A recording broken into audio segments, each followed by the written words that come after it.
Melissa Morris. I am the founder and lead consultant at Agency Authority, where we help multi six figure agency owners start getting more profit and more play in their business. In other words, you're not doing everything all the time for all the people all the time. So, I want to talk about something I hear a lot of my clients start mentioning, or even other business owners, people in the community said, the summer slowdown.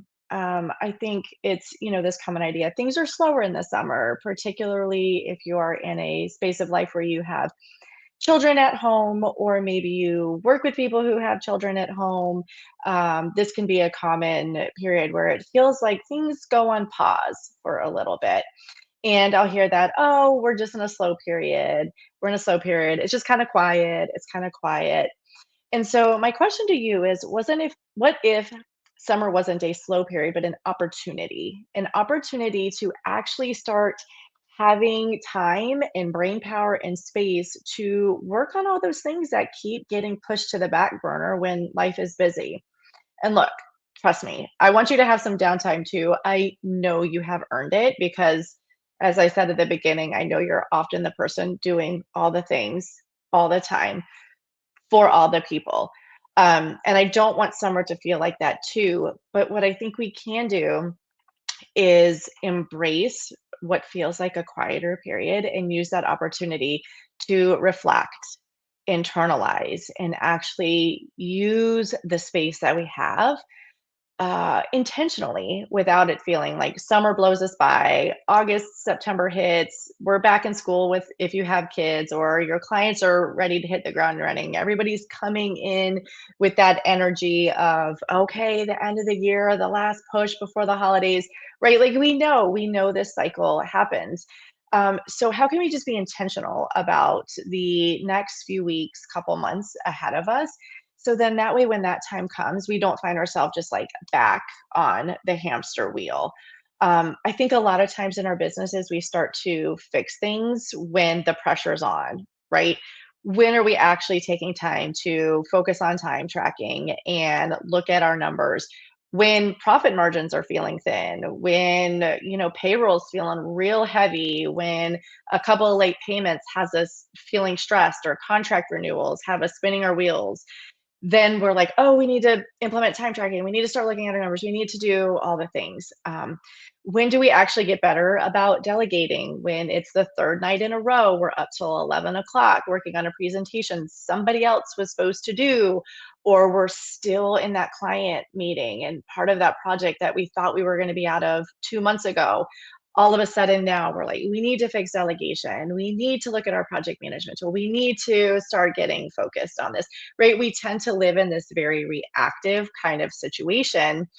And when we're doing that, often the fires are starting because we are busy, because there's a lot going on, right?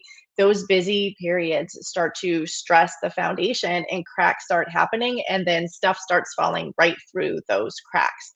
So we want to be more intentional about um, moving forward with our business, looking at some of these operational things, looking and tending to these things versus waiting for the stress fractures to force us into it. And then now it's not a good time at all. So then this starts to beg the question, okay, Melissa, well, you said we should start being a little proactive. We should use this space to reflect and start working on these things. Don't wait till something's on fire. Well, okay, well, what do I work on? Nothing's on fire. How do I know what I'm supposed to do? Like, what do I even pay attention to? Because that could start to open up its whole own bag of overwhelm on, we're going to do a tool overhaul, or I'm going to organize my Google Drive, or we're going to clean up Slack, or insert whatever, right? Or you start creating this mountain of SOPs for yourself that you're going to write, because that's what's going to get everything going. So we want to be careful. Like I said, I do want you to have some time here, but we want to be thoughtful and intentional about it. So, what are some of the places in our business? What are some of the areas we should be focusing on during this quieter period of time, so that when September comes, we're feeling ready to rock and roll and we don't find ourselves putting out fires and, waiting for the Christmas break, and then we do it all again in January, right?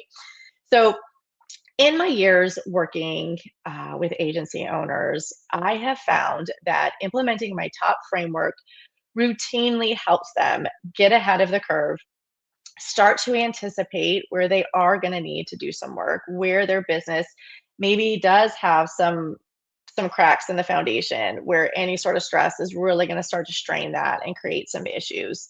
And by taking a look at the three key areas in your business and being really thoughtful about just those three areas is going to do massive things for your ability to scale, to delegate, improve profit margins, and stop being the person who has to do all the things all the time.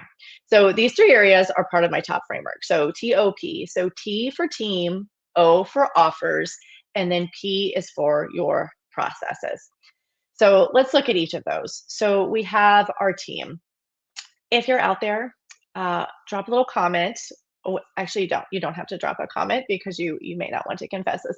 But if you're sitting there and you're thinking, I have a team, but ooh, why am I still the person doing everything? Or the idea of I just have to hire somebody else, and then you hire somebody else. Ugh, you're still doing everything.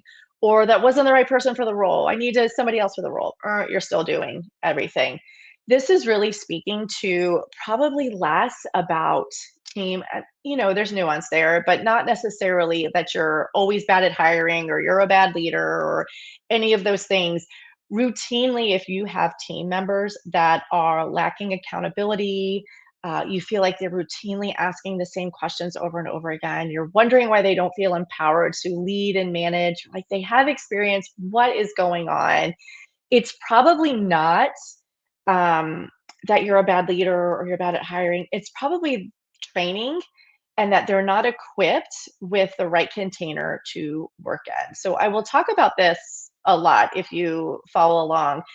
You need to give somebody their left and right margins if you really want them to operate and work on your behalf. They need to know what the standard is, what expectations are, how much do you need to see? What are those escalation moments? What do you really need to know and understand?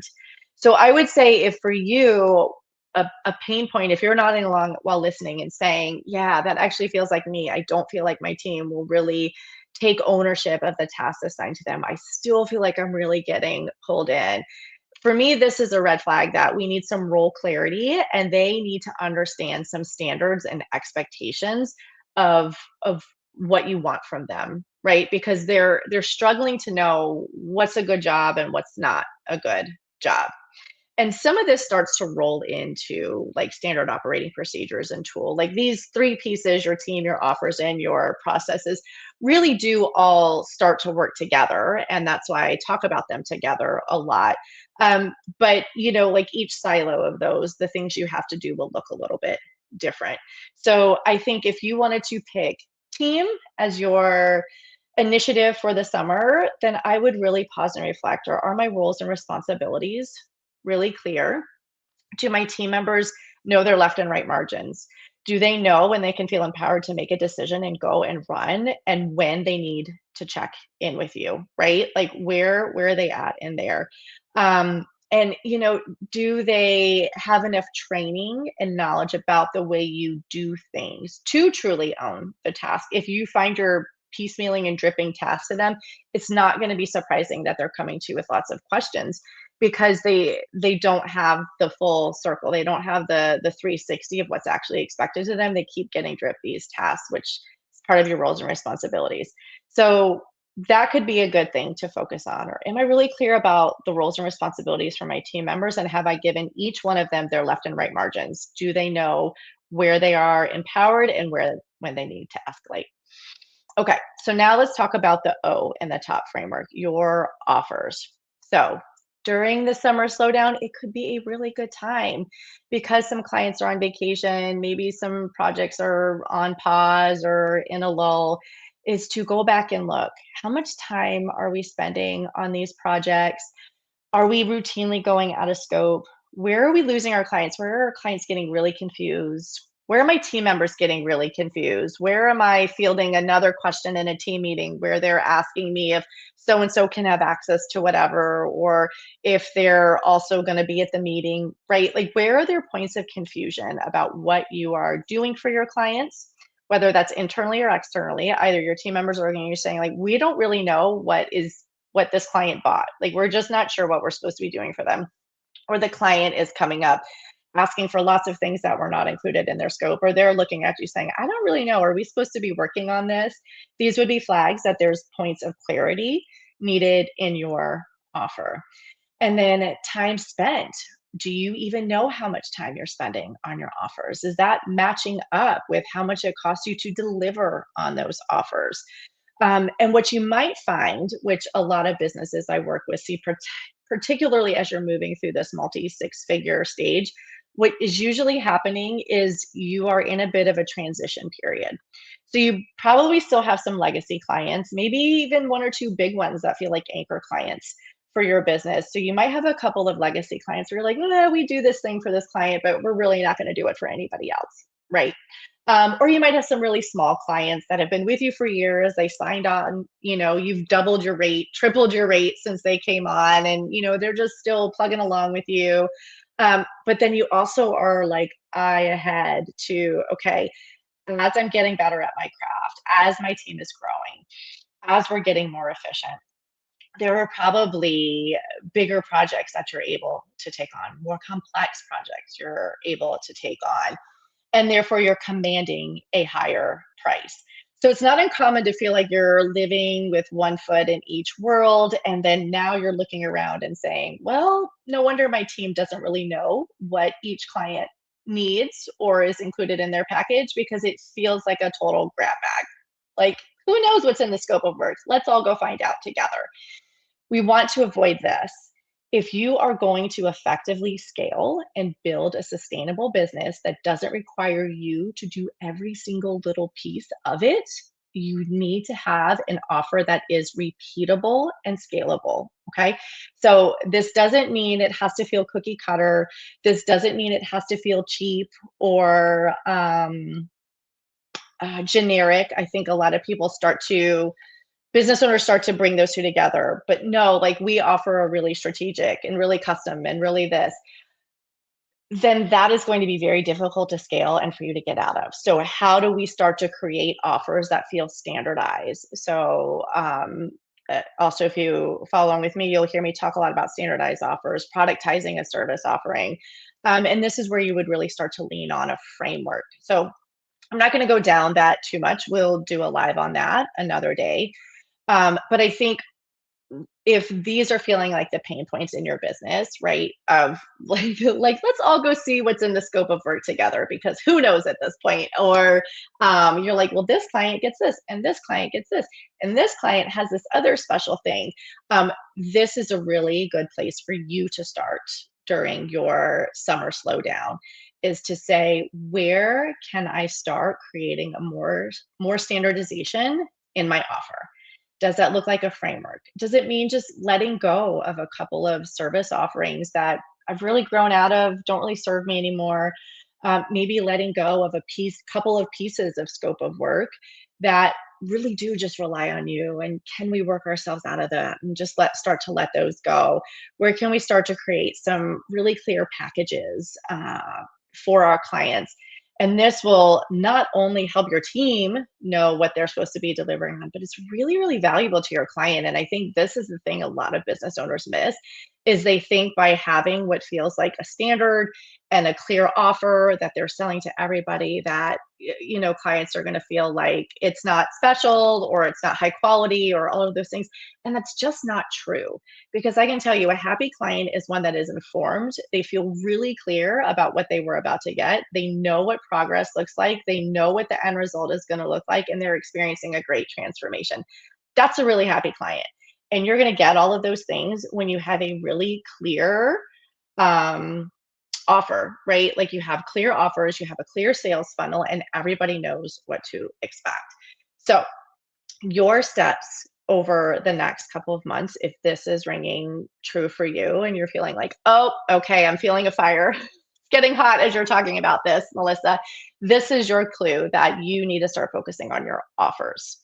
Okay, so top framework, we have the T for team, O for offers, and now we're on to the P for your processes. Okay, so signs that you need to pay attention to your processes during this summer slowdown, this opportunity to pause and reflect, are going to be things where pretty much everybody has abandoned ClickUp or Asana or whatever project management tool you have, or you're seeing lots of rogue lists pop up and it's like Melissa's list and so's list. Everybody's kind of doing their own thing.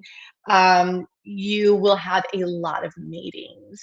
I mean, like a lot. I see this often where, because especially when you're dealing with a remote team, which I think a lot of businesses are these days more and more, it it's very difficult to feel like you know what's going on. And so what that results in is constantly like, well, let's get 30 minutes on my calendar. Let's hop on a call together. Like, let's have another team meeting. And I routinely see that when businesses don't have a clear and proper project management tool in place, the meetings are out of control and Slack is pinging like, and there's a Slack channel for this and a Slack channel for that and a Slack channel for this. And so if you find that the only way you know what's going on with the business, where clients are, where offers are, how close projects are to completion is by hopping on a call with somebody or shooting them an email or pinging them in Slack, this is your sign that you need to go and take a look at your project management tool, because it is not being run in a way that is serving you. It's not being run in a way that's serving your team members. And if you can get that fixed, the amount of time you will save will be tremendous. And I'm here to tell you, lots of team meetings are very, very expensive.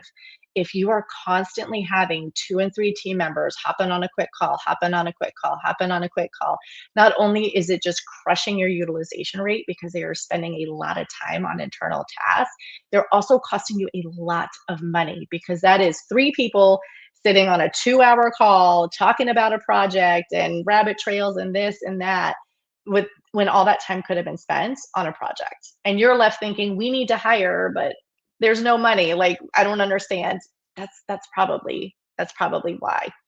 So start to take a look at your project management tool, or lack thereof. Maybe you don't have one yet, and now is a good time to start considering what that would look like in your business, and really getting one set up properly. And I will say properly because that is the golden ticket. So if you have one and it's not feeling like it's working, or you're constantly tool hopping, it's probably just not set up correctly, or the team isn't using standards and best practices and really feeling trained and knowing how to use the tool. So, as we've been talking through this, team, offers, processes. Let this be your internal signal for the fire before the fire's there. If you are really resonating with one of those, that is the area you should focus on for the next couple of months when you do have space to breathe and think and process.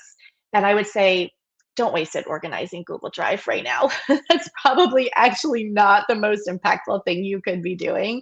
Not necessarily shoot me a DM. Let me know if you're like, but Melissa, I really think organizing Google Drive is the solution to all of my problems. Available for that. Let me know.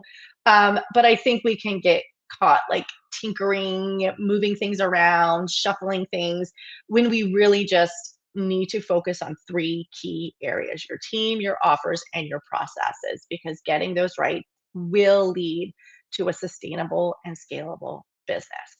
So, let me know, drop me a comment and let me know during summer slowdown, which of these are you going to take time to process and think about and explore? Drop those below.